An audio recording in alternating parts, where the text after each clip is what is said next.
Olá, boa noite. Me chamo Fernando Vieira, tenho 41 anos e resido no estado de Brasília.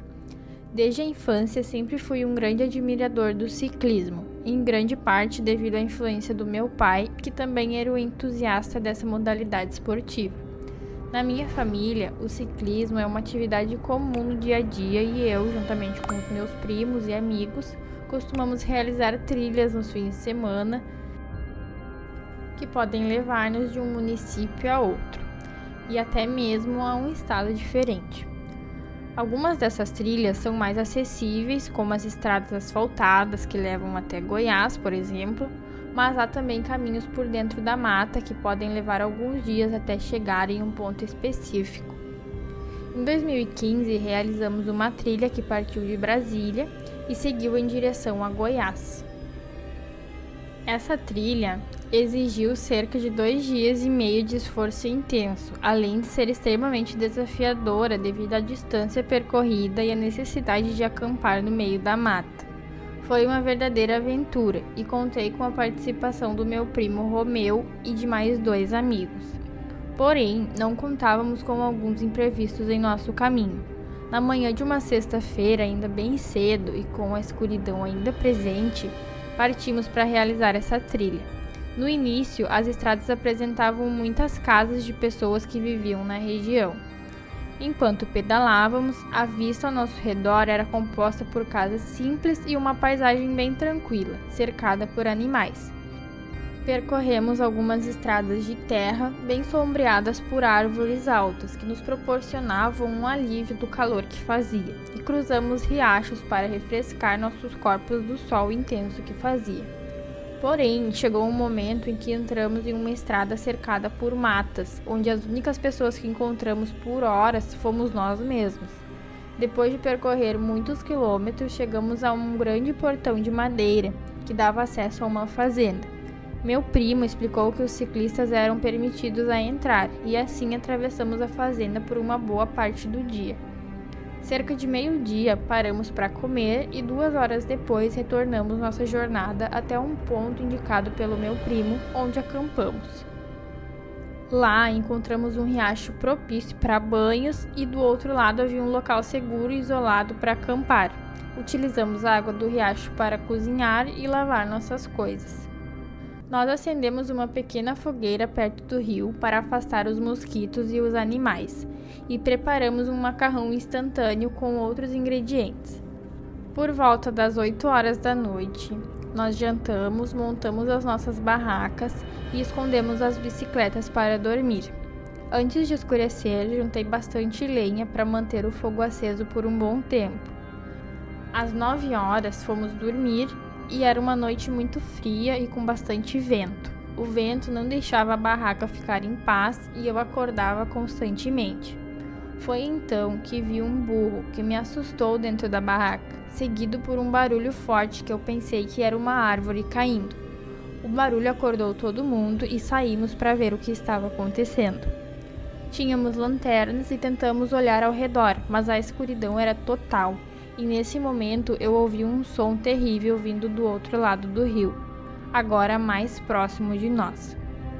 Eu aumentei o fogo e de longe pude ver uma figura indistinta movendo-se de um lado para o outro no escuro. Finalmente ela se afastou e fomos capazes de respirar um pouco mais aliviados. Era cerca de 11 horas da noite, então decidimos que um de nós ficaria acordado para vigiar e passamos a noite dessa forma. Quando amanheceu, fui olhar do outro lado do rio e vi sinais de que algo esteve lá durante a noite. Tinham galhos bem grossos quebrados ao meio e muitas pegadas no chão. Procurei por alguma trilha que a criatura pudesse ter seguido, mas o rastro indicava que ela entrou na mata mais fechada e não saiu mais de lá. Depois de tomarmos café, ficamos discutindo sobre o que poderia ter sido aquela coisa que ouvimos e vimos, e isso nos deixou bastante nervosos naquele dia. Tentamos nos afastar o máximo possível daquele rio, pois lugares como aquele costumam ser frequentados por animais na região que vêm tomar água. Mas a criatura que ouvimos e vimos parecia estranha, como se estivesse andando de pé de um lado para o outro. Finalmente, encontramos um local seguro para acampar.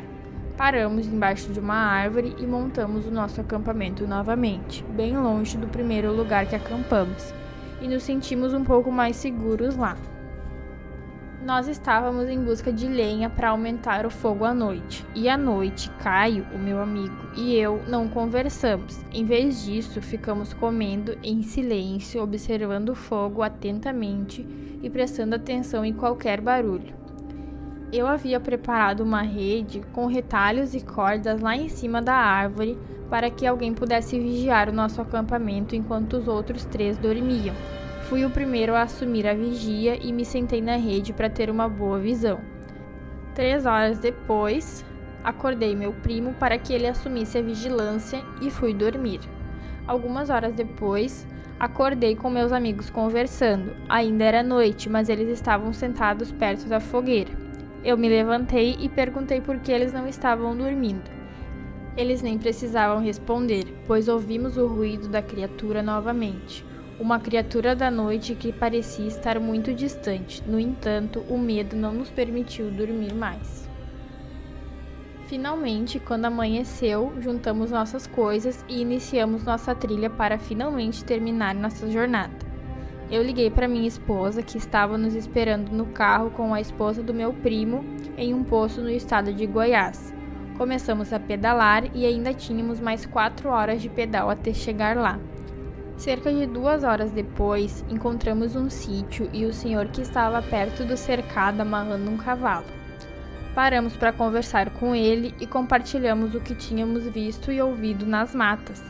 Avisamos que ele deveria ter cuidado, pois algo parecia estar seguindo a gente, e surpreendentemente ele não ficou chocado com essa história. E ele falou assim: "Se for o andarilho peludo, ele já esteve aqui algumas vezes. É uma criatura muito feia, com uma boca enorme e braços que arrastam pelo chão. Ele vagueia por essas matas, assombrando quem escuta. Eu o vi andando próximo ao meu cercado por 2 noites seguidas, mas não consegui acertá-lo com um tiro. Ele tem medo do fogo e só sai à noite, evitando a luz." Depois de ouvir a história do senhor, continuamos a pedalar e algumas horas depois chegamos ao ponto de encontro. Colocamos as bicicletas nos carros e voltamos para Brasília, tendo vencido mais uma trilha e com uma história de terror para contar. Aquele senhor proprietário do sítio parecia ter mais conhecimento do que nos contou, mas talvez tenha decidido não compartilhar mais informações conosco, achando que não acreditaríamos. Embora eu não acredite em monstros e coisas do tipo, reconheço que essas áreas da mata abrigam coisas que desconhecemos. Algo estranho ocorreu no acampamento naquela noite. O tal andarilho peludo, como o homem o chamou, apareceu ao longe, mas não se aproximou por causa do fogo. Ouvimos seus grunhidos vindo do matagal e isso foi o suficiente para me dar pesadelos pelo resto da vida.